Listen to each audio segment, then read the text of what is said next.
In this video, I'll discuss the Sales Settings section in User Customization. Start by clicking User Customization in the upper right corner, then go to the left menu and click Function Setup. Then click on the Inventory tab and scroll down until you see the Sales section. In this menu, you can configure the sales-related settings. I'm going to start by discussing the sales order checklist. To modify, click Setup. In this setting, you can select whether or not you will receive a notification when a credit limit has been exceeded or a sales order safety stock has been exceeded. So the options that you have are to not receive a notification of any sort, or you can receive a message if the limit has been exceeded, such as when you're entering a sales order and that transaction will cause the credit limit to be exceeded, or the safety stock will be exceeded if you fulfill that sales order. Then the other option you have is to completely block the transaction. So select it for the credit limit and then again for the safety stock, and then click Save when you're done. Next, I'll discuss the automatic invoicing. The automatic invoicing allows you to sync the data between the accounting and the inventory module. So when you enter a new sale or a sales order, that information is not automatically transferred to the accounting module until you click the invoicing button.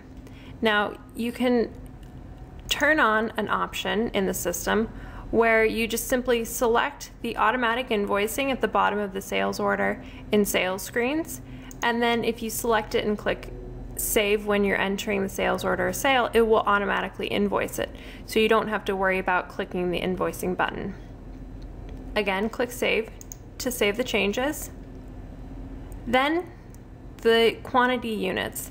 This allows you to select the base quantity name and whether or not you want to use auxiliary quantities in the sales menus. So at the top, you can select whether or not you only want to use the base quantity or if you'd also like to use auxiliary quantities. Then, since I've selected using the base quantity and auxiliary quantity, I'm going to enter in a name. Now keep in mind that these names that you enter here will apply in the reports, and also if you select to have a column within the input screens through like the sales order and sales screens, those will appear in the place of the default, which is a unit. So you can enter the names here and then also select whether or not you'd like these columns to appear in the input screens. If you don't want them to appear, click Not Applied and then click Save when you're done. Next, I'm going to discuss the default decimal settings. This allows you to apply whether or not decimal points are even used, and then whether or not what place they're at. So you can do either the standard is 2, and you can go up to 6. So this is for units. So this is for your product, and then the price decimals is for your price. So the standard is 2. Then click Save when you're done. Then moving on to the last sale price.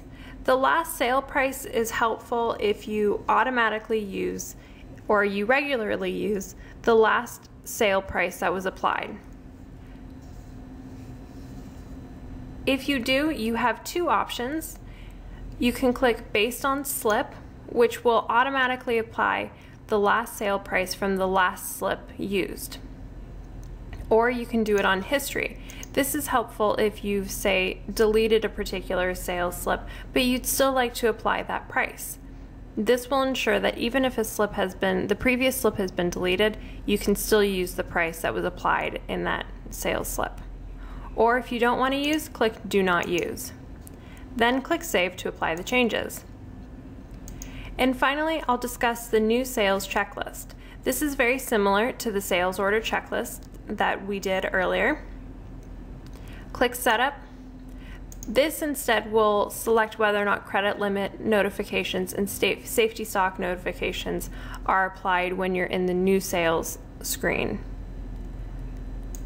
So again, you have the same options of not using it, receiving a message if you're over the limit, or to completely block the transaction. Then click Save when you're done. Thank you for watching the Sales Settings video.